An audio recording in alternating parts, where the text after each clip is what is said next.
Welcome to the Josh and Erik Show. I'm Erik. And I'm Josh. Today we have a special guest who is the BeneFIT CEO. But before we get started, don't forget to subscribe.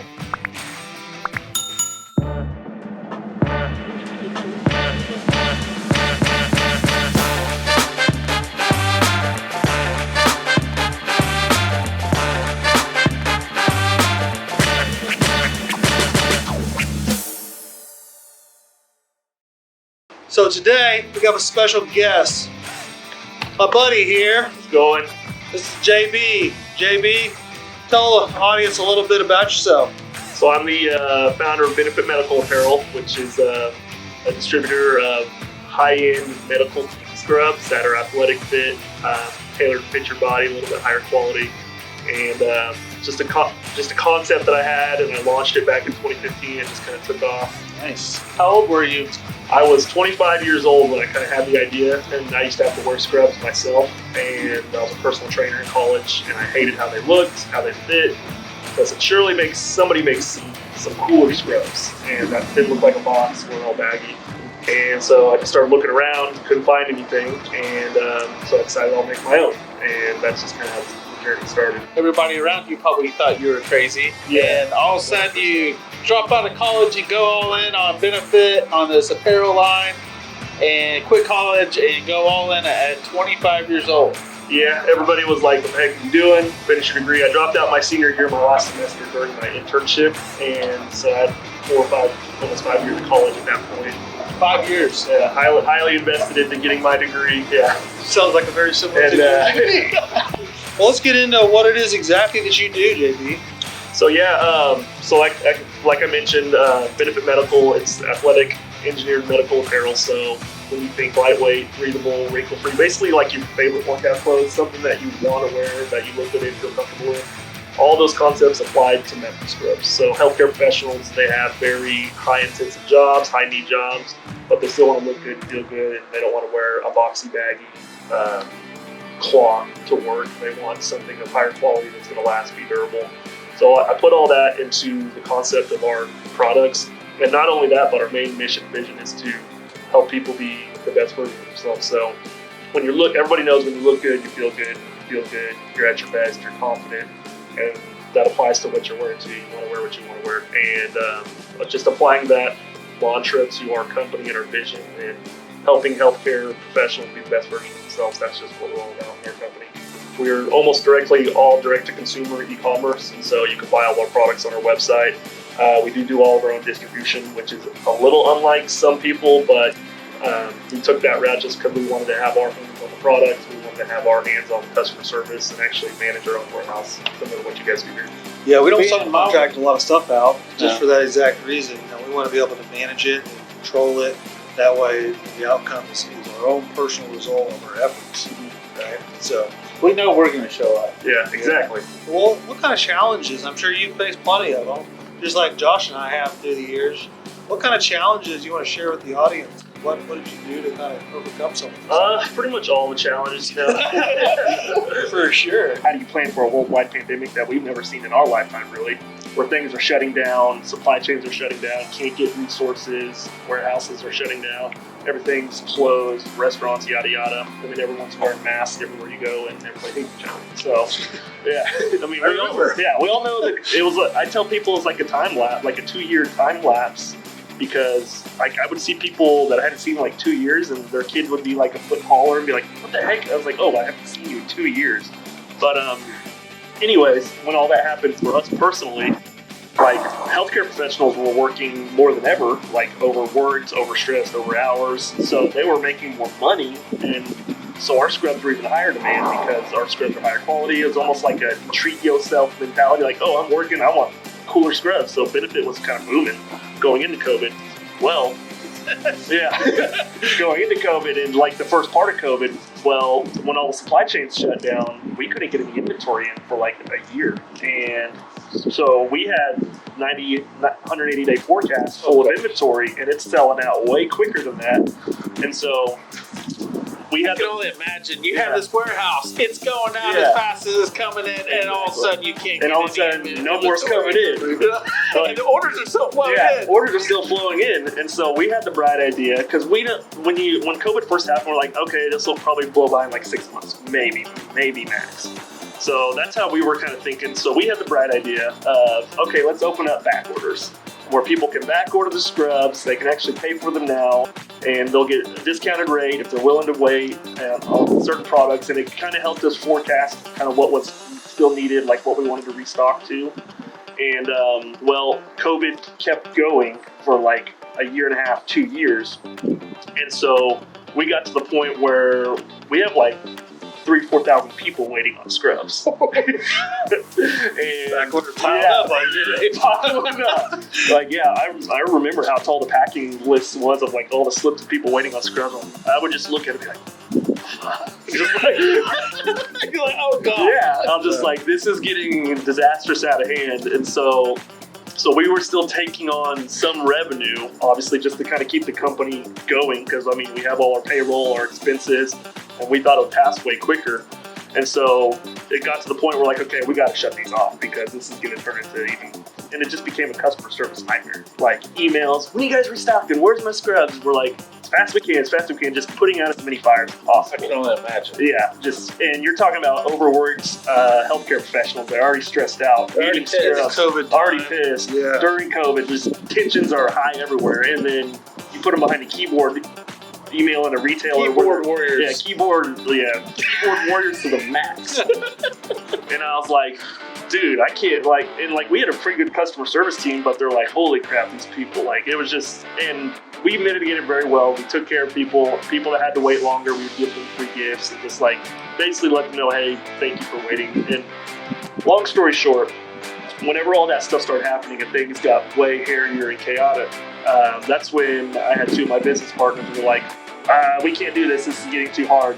It was fun while it lasted, but good luck figuring all this out. Oh, gosh. And this was like prime COVID. Things are still shut down. Expenses are piling up. We all signed a personal guarantee for a line of credit that we were using to fund the company.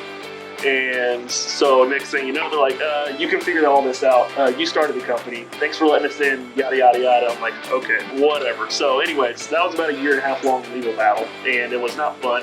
So during that time, while we were trying to figure out how to get them out of the company, how to get them off the line of credit in terms of their equity percentages get swapped over to me, if I can have to buy them out, just navigating all that. So let me recap this. So you get in this, COVID hits, things are going great, partners are happy, everybody's making money, right? Orders are flowing in, R&D's coming, you're doing all these things and everything's going perfect, and then COVID hits. Curveball COVID. COVID hits. So they're blowing through the roof. You can't even keep things on rack. You sold out your inventory and you can't get any more. And then partners start getting scared. Yeah. Shit hits the fan. They start getting scared.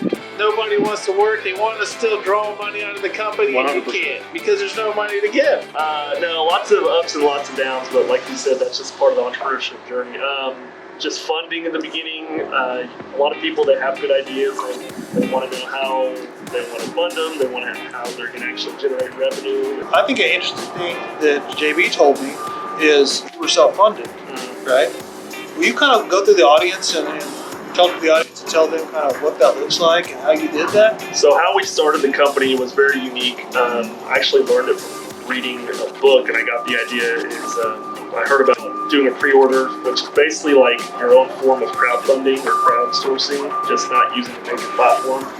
And so in order to actually do that, you have to basically, when you're starting your company, start documenting it online, like a lot of behind the scenes stuff, building an audience before you actually launch and go to market. The products didn't even exist yet. We were just starting production on it. And within a week, we generated about $50,000 in pre-orders. Funding that we needed to actually start the company and run that first production run. And we just took that initial $50,000, put it into inventory, and it allowed us to not only fulfill our pre-orders, but have a lot more inventory to start out with. And then within the first month, we sold all of that inventory and then just generated that profit and put it back into bigger production runs and just kept rolling it over. the short term game, and everybody talks about, hey, I'm going to jump in this and make $1 million in 10 days or whatever. That's all BS. I mean, most of the stuff, guys, is long term. You got to be thinking in the future. You got to stay up with it. You got to have your processes. Right? Our work-life balance is next to nothing. At least mine is. What about you? It's an ever-going challenge. One of my mentors, very early on in starting my company, that I truly trusted his wisdom. He told me, he said, if you want to have good work-life balance, especially as kids start getting older, we all have kids. As your kids start getting older, is involving or letting them know, like, where you're at, like, or why you're gone. If you have to be gone a lot during those busier seasons, or involving them as much as you can. So, like, my daughters, like yesterday, my daughter was like interviewing me about, hey, how long have you been making scrubs? How long have you been? And just asking about the company because she knows that we've been in the scrub industry. She goes up to the shop, they play up at our warehouse all the time while we're up there just getting stuff done, just being a true like family-oriented business. That being said, there are busier seasons where, and my wife understands it now, is like if I tell her, hey, I'm gonna have to go and work for like 16 hours straight, for example, Black Friday is in 2 days, which is our biggest sale of the year. So she knows already, being in this industry, being with the company, I might, obviously maybe at Thanksgiving, but like Thursday night after the family's done or whatever, I'll probably be gone in my warehouse on a computer, making sure everything's all aligned and ready to go. When you're successful, your friend group's going to shrink. And then when you become even more successful, and it kind of flips. At first, your friend group shrink. For us, because you're working all the time. Yeah. And then when you become a little bit successful, then you got all kinds of friends. Yeah. It's funny how that reverses over a period of then time. it gets even more successful and you realize you don't want all kinds of friends. A lot of people just don't get, like, why are you out with me at the bar? Why didn't you have time to go to I'm freaking tired. Yeah. I've been working all day. I've been putting the grind in. I'm tired. I want to spend some time with my family, On the flip side of that, like, the reward is, you guys can attest to that too, like, you'll have your days where, you know what, I can afford to bullshit at noon or whatever. Yep. I have a little bit of a downtime. I'm going to let my body, my mind kind of chill and relax, versus you have the days where you're like, shit, I got to work till 9 p.m. and that's just what's got to be done. Yep. And it's just finding that, like you said, balance. And just making sure that your family is kind of on board with it too, and they don't just, oh, Dad's gone all the time, Dad's gone all the time, Yep. Dad can't go to my events or whatever. Versus if you're willing to put in the work and that initial, like you said, investment up front, where you're putting in the time, the effort, and there's always going to be busy times, but where you can afford to go to your kids' stuff and you can be around your kids when you want to be, and just having them understand like the why behind what you're doing and the sacrifice that goes into it, but at the same time still being a good dad, still being a good family person. And everybody's balance is going to be different, obviously, because everybody's in different seasons or whatever. But just finding what works for you, what works for your family and for your mental and physical health, and taking care of all that, and everything will kind of align, in my opinion. Well, do you have any advice, JB, for any up-and-coming potential entrepreneurs, people that are looking to make the step? All kinds of advice. Yeah, I mean, all three of us can advise all kinds of advice based on our own personal failures. Give us some advice what not to do. Everybody wants to talk about all these things, what to do. Tell us what things you would not do again. So if I were to do it all over again, based on like my personal journey, my ups and downs, is Erik, I was good at this in the beginning, just like Erik had mentioned, is like look for the long goal and not that short-term satisfaction, and look for the long vision and investment, and it'll pay off way more in the end if you just continue to grind it out. I tell people when they're first starting out, just be willing to go through at least like 2 solid years of just grind mode and hell, no social life, just cutting out all distractions. If you can focus for that amount of time towards whatever you want to go to, you can really get to where you want to go. Well, JB, we appreciate having you on. Thanks for having me, guys. Yeah. I really enjoyed coming out here and chat with you guys.